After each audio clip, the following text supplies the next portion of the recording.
They kicked the black woman out. Next day, her billionaire husband shows up in a Rolls Royce. "Ma'am, I think you might be lost." The sentence hung in the air like smog, the kind that clogs your throat, burns your eyes, and lingers long after you try to forget it. Amira Jenkins stood still in the pristine, overly air-conditioned lobby of Redwood Elite Motors in Miami, her eyes locked on the sleek, graphite gray coupe displayed on the raised platform in the center of the showroom. Her hand still gripped the brochure she had picked up seconds ago. "Excuse me?" she asked, trying to mask the sting behind her question. The man in front of her, Bryce Harrison, didn't flinch. He looked exactly like the kind of person this place would promote, young, confident, smug. His navy suit was cut so sharp it could slice paper, and his name tag gleamed like it had just been polished. "I said, I think you might be in the wrong place. These cars aren't for window shopping," he said, lowering his voice just enough to make the implication sharper. Amira blinked. Once, twice. Her pulse slowed, her spine straightened. She was wearing a white tee, jeans, and a pair of Converse she'd had since college. She knew exactly how she looked, and that was the point. She hadn't come here to impress anyone. She came here to buy a car. For her sister. "I'm looking to purchase that vehicle," she said, nodding toward the coupe. Bryce followed her gaze, then let out a small, humorless chuckle. "That model starts at $280,000. Fully equipped, it's north of $310,000. Look, if you're interested in something more realistic, our pre-owned lot is around the block." Across the showroom, a couple dressed in designer clothing walked in. Bryce's demeanor shifted instantly. He straightened, smoothed his tie, and waved them over. "Mr. and Mrs. Logan, welcome back. The limited edition Bentley is ready for viewing," he said, his voice now dripping with enthusiasm. Amira stood in place, invisible again. Another salesperson, a younger man named Jordan, offered a hesitant smile in her direction, but didn't approach. "You know what?" she said to no one in particular, voice calm. "You don't have to worry. I've seen enough." As she turned to leave, Bryce called out, "Be sure to grab a brochure. They make great vision boards." Laughter erupted somewhere behind her. It wasn't loud, but it didn't have to be. It pierced just the same. She didn't look back. She didn't give them the satisfaction. 2 hours later, Amira sat at the kitchen island of her Coral Gables home, sipping on lukewarm peppermint tea she had no intention of finishing. Sunlight filtered through the skylights above, casting long streaks across the granite counters. But the glow outside didn't reach her face. Darius Cole walked in, tie loosened, laptop bag in one hand, a slight furrow already forming between his brows the moment he saw her. "You're home early," he said, placing the bag down and walking toward her. "Yeah. Didn't take as long as I thought." He paused, studied her. "You okay?" She shrugged. "Went to Redwood Elite Motors. Thought I found the perfect car for Jasmine." Darius nodded. "The coupe you bookmarked last week." "That's the one." He poured himself a glass of water but didn't take a sip. "And?" She smiled, but it was thin. "Apparently, I look like someone who shops for dreams, not keys." Darius didn't say anything for a moment. He simply leaned on the counter, eyes steady on hers. "Say that again." Amira recounted everything.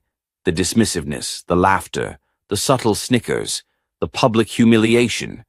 But she did it with the same composure she'd mastered over years of being underestimated, overlooked, or assumed to be anything but who she was. When she finished, Darius let out a slow breath. He leaned back and crossed his arms. "And you didn't correct them?" "Would it have changed anything if I had?" His silence answered her question. "They didn't see me," she said. "Just another black woman in jeans and sneakers." He finally sipped his water. "Well, maybe it's time they learn how to see." She raised an eyebrow. What are you thinking?"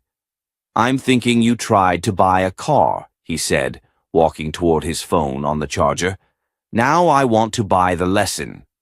The next morning at exactly 9:43 a.m., the roar of a V12 engine turned heads on, Northwest 36th Street. A midnight blue Rolls-Royce Phantom pulled into the parking lot of Redwood Elite Motors. Heads turned, phones came out. Jordan was the first to spot it. He whispered, "What the hell?" Bryce looked up from his desk, mid-conversation with another couple.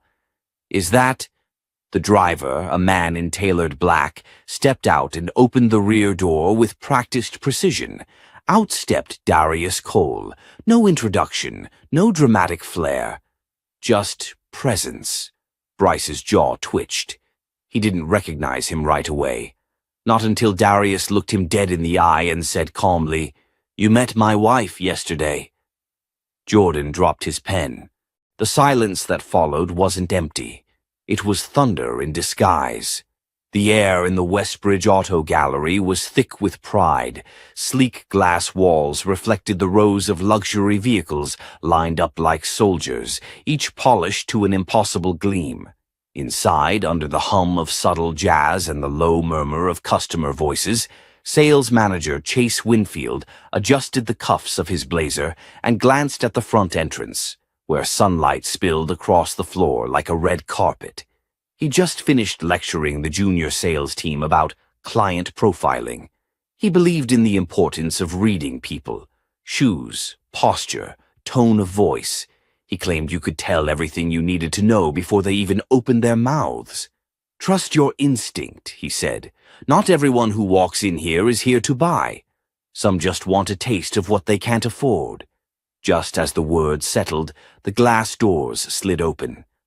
A woman stepped through, black, early 30s, athletic build, wearing black joggers, a denim jacket over a clean white tee, and her natural curls pulled into a loose puff.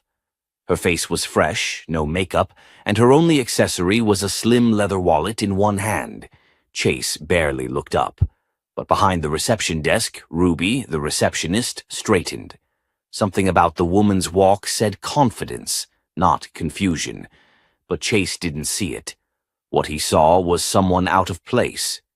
"Can I help you?" he called from halfway across the floor, not bothering to approach. The woman gave a tight smile and walked up to him. "Hi, I'm looking for someone to show me the McLaren GT you've got listed on your site. Midnight Purple, V8 twin turbo." That caught Chase off guard. He narrowed his eyes.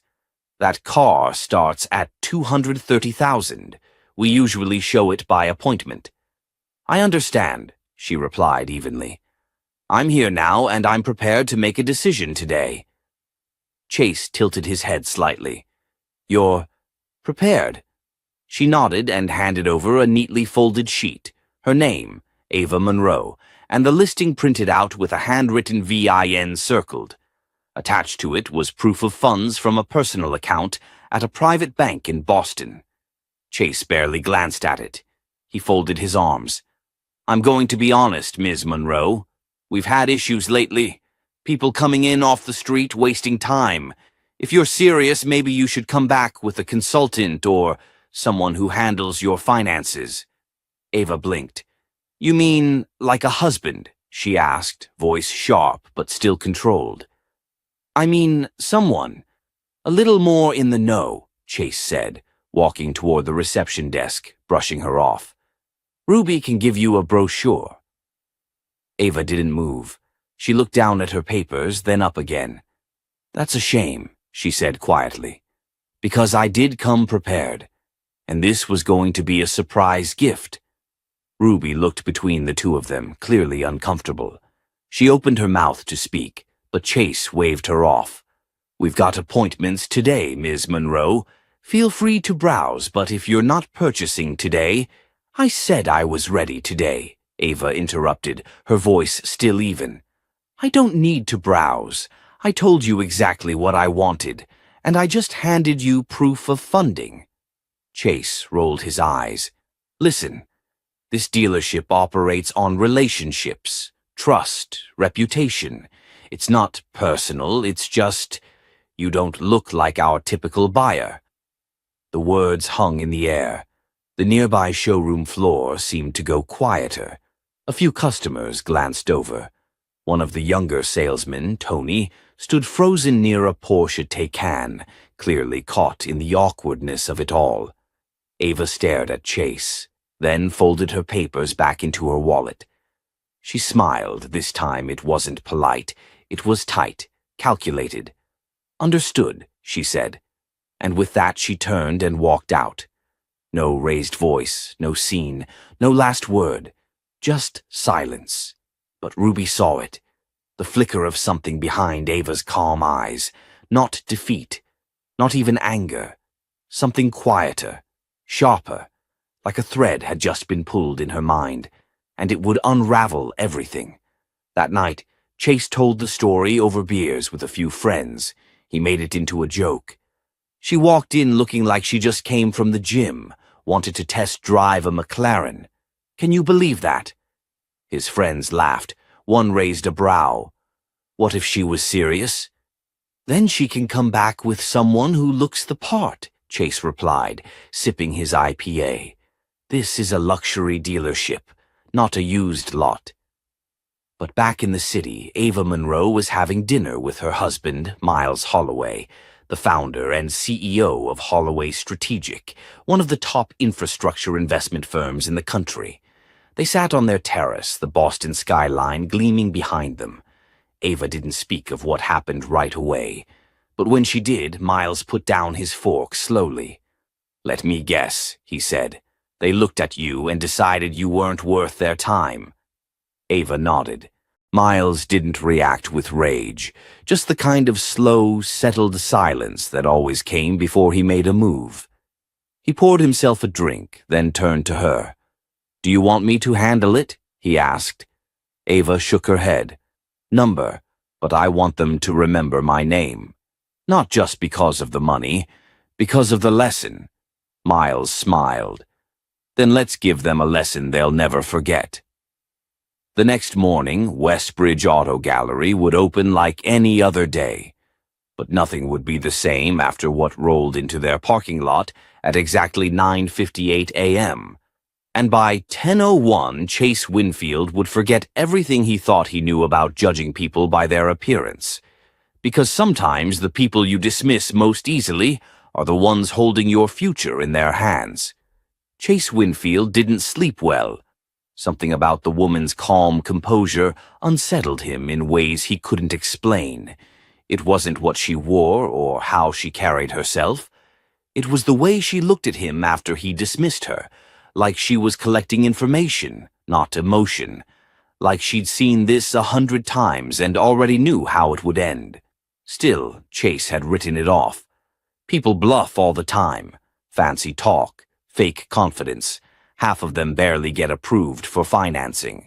But something about Ava Monroe's last glance lingered with him through the night. At 9:57 the next morning, Chase was mid-sip on his second espresso when he heard the sound. It wasn't loud. It was smooth, subtle, the unmistakable purr of a custom-built engine tuned for performance and elegance. Even before he looked, he knew it wasn't one of their showroom cars.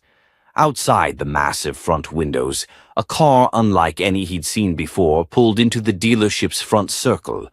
Royce Phantom. But not just any Phantom. Extended wheelbase.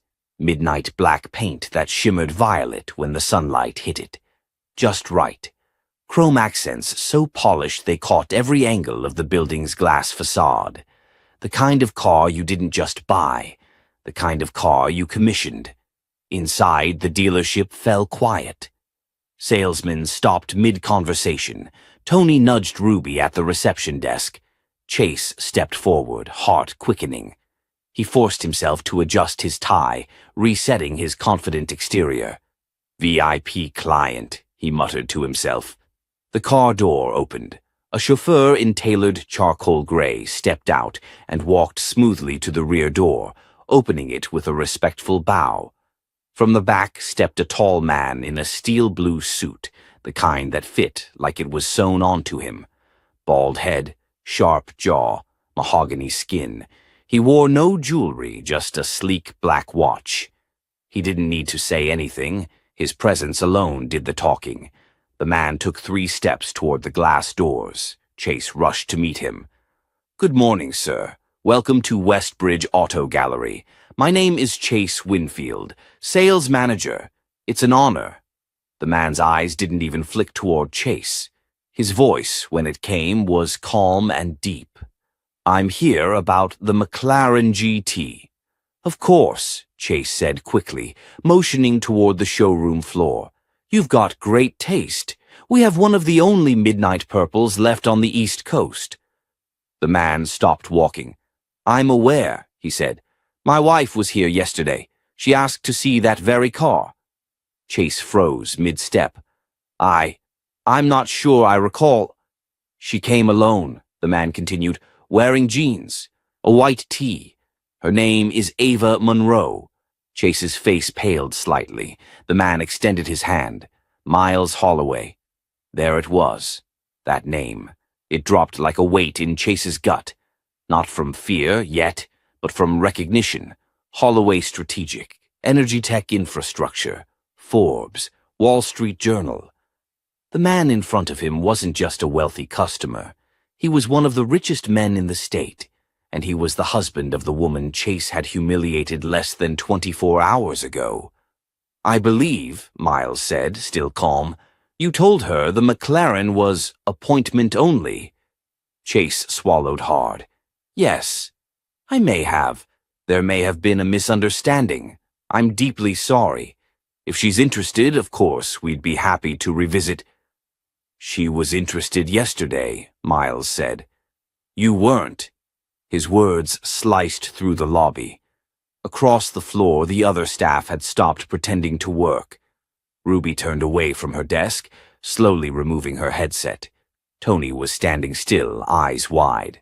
"I came here to finish what she started," Miles said, walking toward the McLaren. "But not just for the car." Chase tried to recover. "Absolutely, sir. We'll get you with our top finance team, and I'm paying in full," Miles said, not turning around. "No finance team needed." Chase was speechless. "And one more thing," Miles added, now standing beside the car, fingers trailing across its flawless hood. "I'm not just buying this McLaren." Chase blinked. "You're not?" Miles turned. "I'm buying 6 vehicles today for my firm's executive team, a gesture of appreciation, and I'm doing it with the salesman who didn't treat my wife like she didn't belong." Chase's head whipped around. Ruby's eyes met his briefly, full of quiet satisfaction. "Tony," Miles called. The young salesman nearly jumped. Yes, sir," Miles smiled. "You're going to help me with the purchase, starting with the Midnight Purple GT." Tony's face flushed. "Of course. Thank you, sir. It would be an honor." Chase opened his mouth, but no words came, just the weight of what had just slipped through his fingers. As Miles and Tony walked toward the executive office, Ruby leaned across the counter and whispered to Chase, "Guess instincts don't always pay off." Chase stood frozen. Behind him, the phone started ringing. He didn't move. In his head, he kept replaying her name, Ava Monroe, the woman he'd dismissed without a second thought, the woman whose quiet walk out of the dealership had just become the loudest message of his career. Ruby didn't usually speak up in staff meetings. She was good at her job, knew her numbers, handled clients with ease. But when it came to internal politics, she stayed out of it. That morning, though, as Chase paced the front of the conference room, trying to salvage whatever pride he had left, she couldn't keep her mouth shut. "We need to talk about what happened yesterday," she said, arms crossed, voice firm. Chase stopped mid-sentence, clearly irritated. "We're talking about it now. Mr. Holloway was treated poorly. That's not how we do business." "No," Ruby said, meeting his eyes. "His wife was treated poorly. And you were the one who did it." Murmurs spread across the table. Tony glanced down at the table, unsure whether to jump in or stay silent. Chase narrowed his eyes. Look, we all make mistakes in customer profiling. Profiling, Ruby shot back. You mean judgment, disrespect. You didn't just brush her off, you humiliated her in front of other customers. Chase's face tightened. That's enough, Ruby. No, she said. It's not. The room went quiet. Chase turned to the general manager, Carl Abrams, who'd been silent in the corner of the room, listening closely. Carl, Chase said, trying to regain control, we handled the fallout. Mr. Holloway's happy now. Let's not drag this out. Carl leaned forward. Actually, Chase, we do need to drag this out. Chase's stomach dropped. Carl continued, I got a call this morning from Miles Holloway's office. He's not only buying the fleet, he's also inviting the dealership to partner in a new social equity initiative, training for unconscious bias, community outreach, a scholarship fund for students of color interested in automotive careers, the staff murmured, impressed. Chase forced a smile. Well, that's great news. Carl wasn't smiling. He also requested that Tony personally handle the fleet transactions, and that you, Chase, participate in the first round of community training as a student, not a speaker. A few jaws dropped. Chase sat back in his chair, stunned. That's not necessary. It wasn't a request, Carl said. He was very clear. Ruby didn't gloat. She didn't need to. The point had already been made, loud and clear. Later that day, Chase stood at his desk, staring out the window as a sleek SUV from Holloway Strategic pulled into the lot. Out stepped a sharply dressed woman in her 30s, clipboard in hand, her movements precise, no nonsense. She made her way straight toward the building. Ruby met her first. Hi, the woman said. My name's Renee Holloway, Miles's sister. I'm here to coordinate the partnership. We'll be using your showroom for our launch event. It'll be filmed. There will be press. Ruby extended her hand. We're ready. Renee glanced at Chase, who had turned around slowly to face her. You must be Chase, she said. He nodded, suddenly unsure of his usual salesman charm. Renee raised an eyebrow. You'll be on camera for part of this, talking about your role in how we got here. Just letting you know in advance. Is that necessary? He asked, voice low. Renee stared at him for a long beat. Number, but it's appropriate. Later that evening, Ava sat on her back porch, a warm mug of tea in her hand as the sun dipped low behind the trees. She was still dressed casually, but her posture had changed, more grounded, more steady. Miles stepped out, a quiet presence behind her. You were right, she said before he spoke. It had to be addressed. He came around and sat next to her. You weren't looking for revenge. You were asking for respect. Ava nodded slowly. It's exhausting, though, always having to prove you belong. Even now. He reached for her hand. You shouldn't have to prove anything, he said. But if they're going to look, then we'll make sure they see everything. She smiled faintly, the kind that said she appreciated the support, but still carried the weight of years of similar moments. I don't want them to fear us, she said. I want them to learn. Miles paused. Well, learning's definitely happening. Their showroom is hosting a workshop in 2 weeks. You'll be the keynote speaker. Ava blinked. What? You've been asked to speak. By name, she let out a short laugh, then shook her head. Miles, they need to hear it, he said. From you. Ava didn't respond right away. Then she set her mug down and looked toward the darkening horizon. Then I guess I better start writing something that makes them remember. And in that quiet, the transformation wasn't in the dealership or the people who'd wronged her. It was in the moment Ava realized she didn't need a Rolls-Royce or a billionaire husband to be heard. She only needed to speak. Ava stood in front of her bathroom mirror, adjusting the collar of her navy blue blouse. Her hair was pulled back in a soft twist, her earrings small and elegant. Her expression, though calm, was layered. She wasn't nervous. Not exactly. But today was going to be different. Downstairs, Miles was on a call, pacing by the living room window. She could hear his voice steady, measured, but with a familiar sharpness. He was preparing the final details for the Holloway Foundation's community initiative, one that would begin right in the dealership that had disrespected her just days earlier. "You ready?" he asked as she descended the stairs. Ava nodded. "As I'll ever be." Outside, the black SUV waited, sleek and quiet. The driver opened the door and the two climbed in. Neither said much. They didn't need to. There was an understanding between them now, silent, powerful, and unshakable. Meanwhile, at Parkview Elite Motors, the mood was more tense. Chase stood stiffly in the corner of the showroom, watching the staff hustle around, setting up folding chairs and banners. Ruby was overseeing the staging with her usual poise, clipboard in hand, while a media crew from a local news station finished setting up lights. The entire front display had been cleared out to make room for the event. The dealership's glass facade reflected the morning sun, but inside the mood was clouded by nerves. Carl, the general manager, approached Chase. "Don't fidget," Carl said under his breath. "Just act like you've been part of this from the start." Chase snorted softly.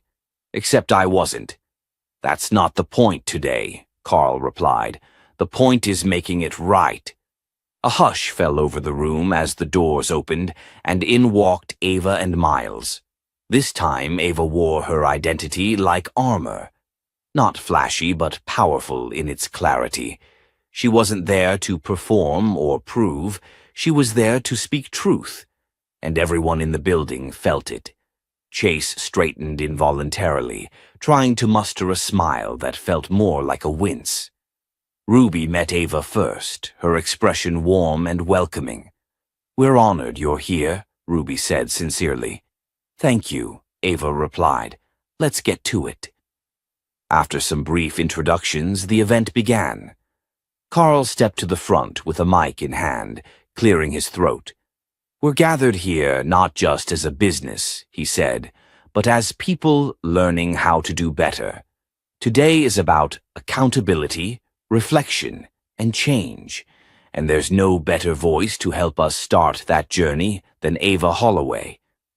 The applause was light, uncertain. Ava took the mic with grace, stepping forward as if the moment belonged to her. And it did. "When I walked into this dealership a few days ago," she began, "I came to ask about a car. That's it. I wasn't looking for trouble and I wasn't testing anyone. I was just a black woman in jeans and a t-shirt, asking questions, and I was dismissed." She paused, letting her words sink in. "Not because I was rude, not because I was disruptive, but because someone assumed I didn't belong here." A few heads turned in Chase's direction. He felt the heat creeping up his neck. "But I'm not here to talk about embarrassment," Ava continued. "I'm here to talk about what happens next, because the truth is this kind of thing doesn't just happen to me. It happens to people every day. People without a billionaire husband, people without a platform." Now the silence in the room was charged, present. Everyone was listening. "And what's worse," she said, voice firm but steady, "is that it happens so often, many of us just swallow it. We don't make a scene. We walk out with our dignity intact, but our spirit chipped away." Ava scanned the room, her eyes landing on Chase briefly. "But today is not about shame. It's about change." She stepped back slightly and gestured to the screen behind her. A short video began to play. Images of kids in wheelchairs playing basketball, families in need receiving support, testimonials from small business owners given a shot by the Holloway Foundation.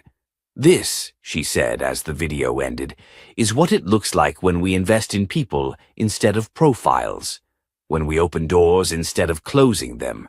Applause broke out, real, growing louder. Even Carl clapped, visibly moved. Then she did something unexpected. "I want to thank someone today," Ava said. "Not my husband, not my team, but Daniel, one of your junior sales staff. He saw me that day, he listened, he didn't talk over me or talk down to me. And that matters." Daniel, caught off guard, looked up from the back row, stunned. "You reminded me," she said to him, "that kindness doesn't need a title, just character." People began turning to Daniel, giving him nods, pats on the shoulder. Chase, still standing stiffly, looked down. Later, as people mingled, Ruby pulled Ava aside. "Can I ask you something?" "Sure," Ava said. "Why did you come back?" Ava took a moment. "Because if I didn't, they'd think silence meant agreement. And because I needed them to see that I'm not the exception. I'm just the one who said something." Chase hovered nearby, and finally, he stepped forward. "Ava," he said awkwardly. "Mrs. Holloway, I want to apologize again. I handled it wrong." She looked at him evenly. "You didn't handle me wrong. You judged me wrong. And that's a bigger problem." He swallowed hard. "I understand now." "I hope you do," she said, "but understanding isn't the same as doing better. Let's see if you can do both." Then she turned and walked back to Miles, who was already speaking with the press. Chase didn't follow. He just stood there, realizing that apology wasn't something you said once and moved on from. It was something you lived out, one day at a time. And that day, the learning had only just begun. The air inside Parkview Elite Motors felt tighter the following week. Conversations were shorter. Eye contact was rare, and beneath the polished smiles and stiff name tags, an uneasy awareness had taken root. No one could pretend nothing had happened, especially not Chase.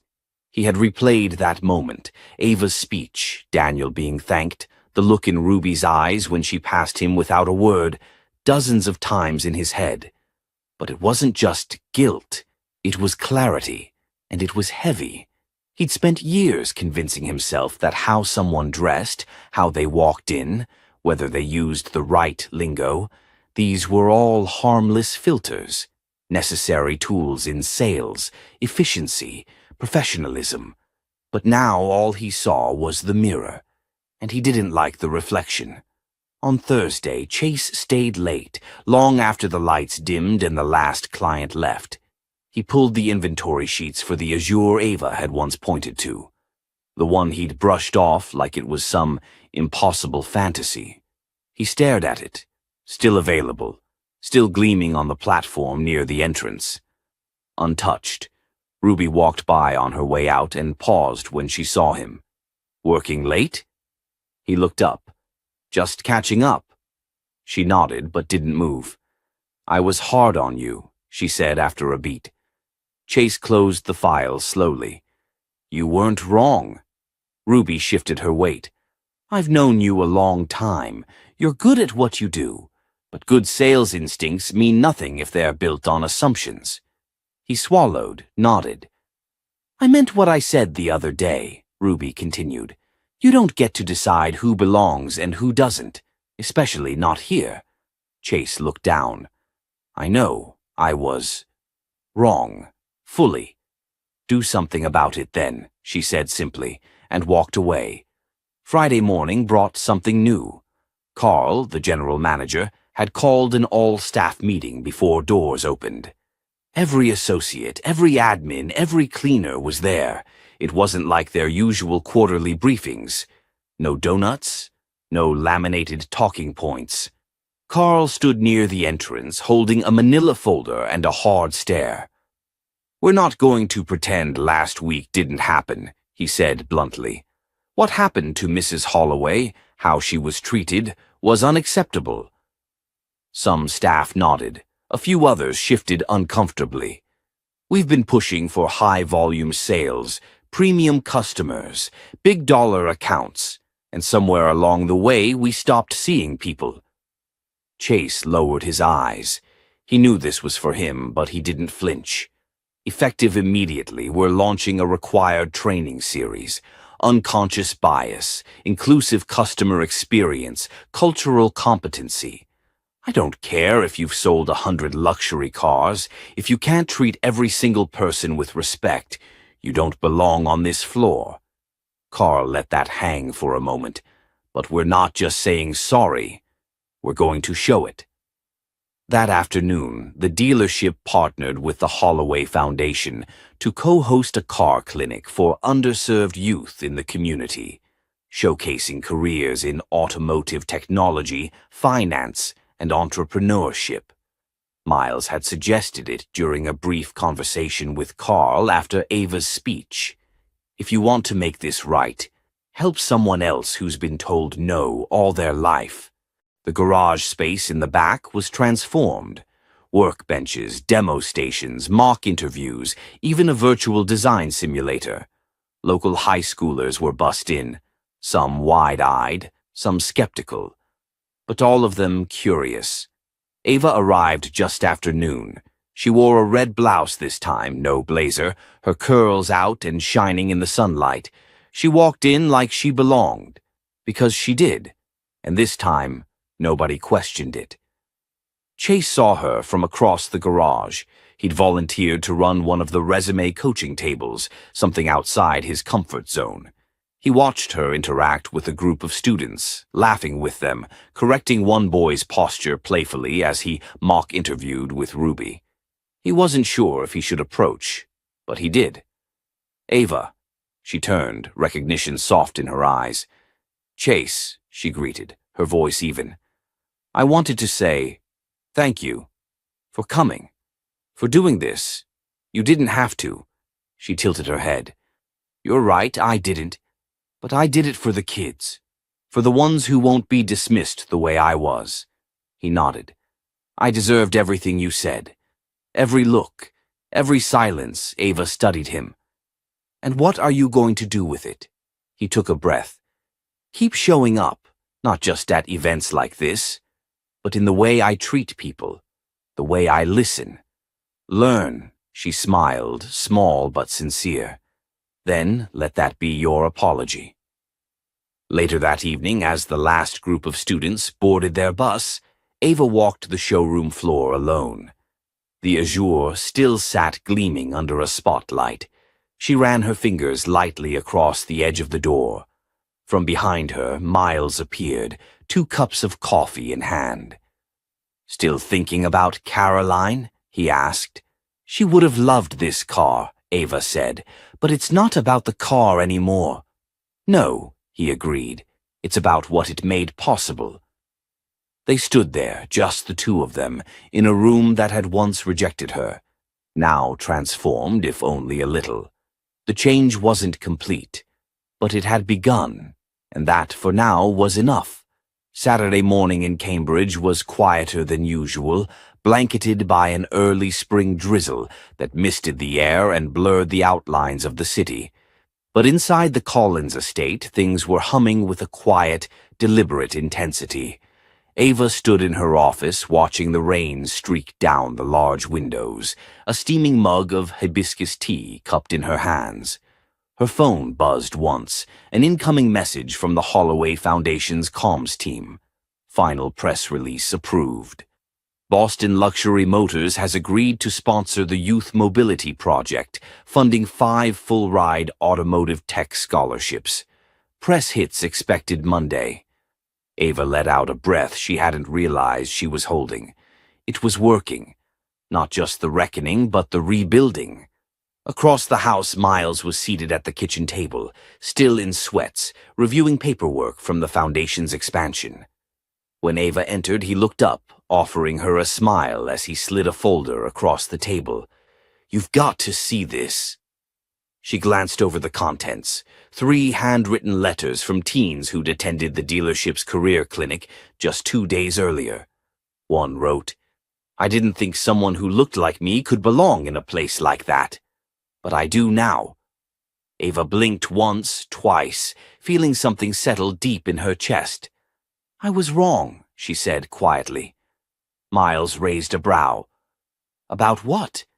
About whether showing up would change anything.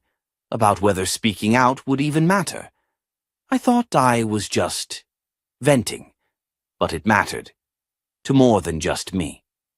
Miles nodded. Change doesn't always come from shouting. Sometimes it starts with someone refusing to walk out the same door they were kicked out of. She smiled, setting the letters down. Later that day, they returned to the dealership, not to make a point, not for appearances, but for a private delivery. Daniel had called earlier in the week. The azure coupe, freshly detailed and tagged, was ready. Ava had decided it would still be the perfect gift for her sister, but this time she wasn't walking in alone. When they arrived, the entire energy inside Boston Luxury Motors had shifted. Chase was there. So was Ruby. So was Carl, standing near the entrance, ready to greet them not as exceptions but with respect. Daniel approached first, beaming. "Mrs. Holloway, Mr. Collins, it's all set." He handed her the keys with two hands, as if presenting a medal. His gratitude was unspoken, but clear in every movement. "You did good, Daniel," Ava said warmly. "Thanks to you," he replied. Behind them, Chase lingered, clearly unsure whether to approach. Ava noticed. She turned. "I heard you helped mentor Daniel through the process," she said. Chase nodded, swallowing. "He taught me a few things, too." Ava tilted her head, soft but firm. "I hope you're not just trying to make this right. I hope you're working to make it better." Chase held her gaze. Both. Before she could respond, the sound of a camera shutter clicked from the other side of the room. A photographer from the Boston Chronicle had arrived quietly, sent by the Foundation to capture the handoff for their internal newsletter. But the image he captured was more than just a car being delivered. It was Ava, Daniel, and Miles standing in front of the sleek, deep blue Azure, sunlight cutting through the clouds and gleaming off the hood. It looked less like a transaction and more like a turning point. Later that evening, back at home, Ava received a text from someone unexpected. Unknown number. "I don't expect a response, but I wanted you to know I've started volunteering at the adaptive sports program. Thomas asked me to coach a wheelchair basketball scrimmage next week. I'm learning to listen, truly listen. Thank you, Blake."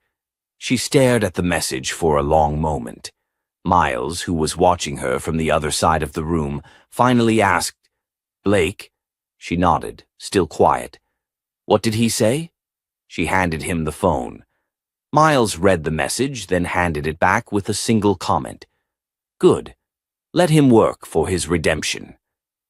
Ava didn't reply. She simply tapped the screen, saving the message, then setting the phone down. The world doesn't always change with a bang. Sometimes it shifts in small ways. In a car handed to a sister who survived something unthinkable. In a salesman learning how to see again.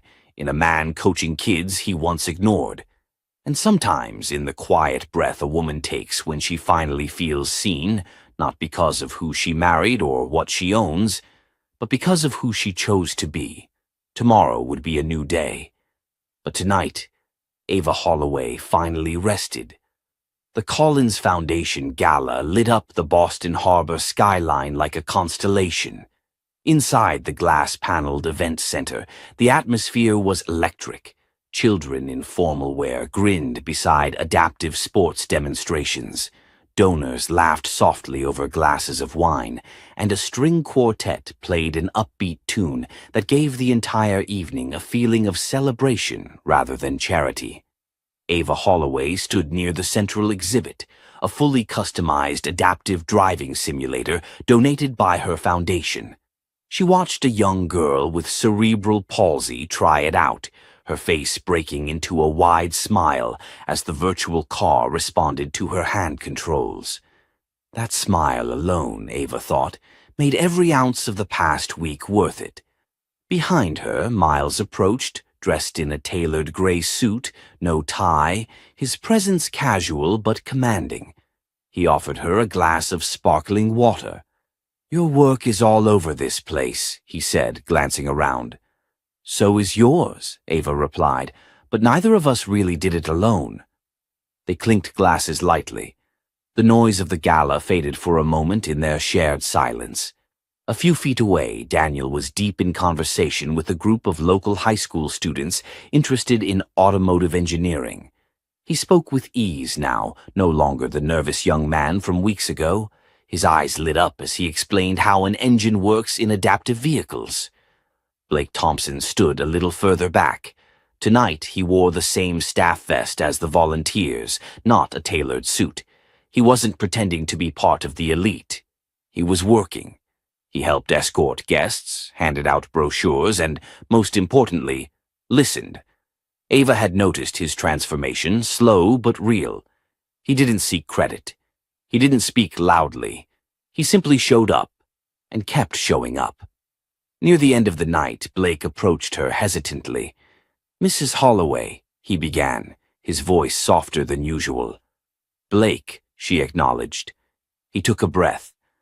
"I just wanted to say thank you, not just for the second chance, but for not letting me stay who I was." She tilted her head. "You didn't need me for that. You just needed a mirror." He gave a small nod. "Still, most people would have written me off." "I almost did," she said honestly. "But something told me you weren't beyond learning." Blake looked away, eyes settling on Thomas, the boy in the wheelchair now leading a group of younger kids through a basketball warm-up. "He thinks I'm cool," Blake said with a faint smile. "Then you better keep living up to that," Ava replied. As Blake walked away, Miles rejoined her. "You gonna tell him?" "Tell him what?" "That he was the final test, that how he treated others after being humbled was what mattered most." Ava shook her head. "He doesn't need to know. He just needs to keep doing it." The evening wound down, but the energy in the room didn't. Guests lingered longer than expected. Many signed up for future volunteering, donations rolled in well past projections, and several corporate sponsors requested follow-up meetings with the foundation. When the last of the guests finally left, Ava and Miles stood at the top of the ballroom stairs, surveying the now empty space. "You think they'll remember this?" she asked. "I think they'll remember how they felt tonight," Miles said. "And that's what changes people." Outside, the Rolls-Royce waited silently, its midnight blue paint reflecting the soft glow of the parking lot lights. Not as a symbol of power, but of presence, of choosing to return, not with anger, but with purpose. Before heading out, Ava turned to Daniel, who had been helping pack up. "One more thing," she said. Daniel straightened. "Yes? You ready to take the lead on that school program expansion?" He blinked. "Seriously? You've earned it." His smile was immediate, full of disbelief and pride. "I won't let you down. I know." Later, as the Rolls pulled away from the venue, Ava leaned her head against the window and exhaled. Her reflection stared back, strong, calm, and no longer carrying the weight of having to prove herself. Because she hadn't just walked back into that dealership to demand respect. She had returned to redefine it. And in doing so, she hadn't just reclaimed her dignity. She had rewritten the script for every person who had ever been judged by their cover. If this story spoke to you, if it reminded you that strength doesn't always roar but sometimes walks in quiet determination, then share it. Let others feel it too. And don't forget to subscribe, because more stories like this are coming. Stories where justice finds its way not through fury, but through clarity, courage, and the unwavering belief that no one gets to decide your worth based on what they see.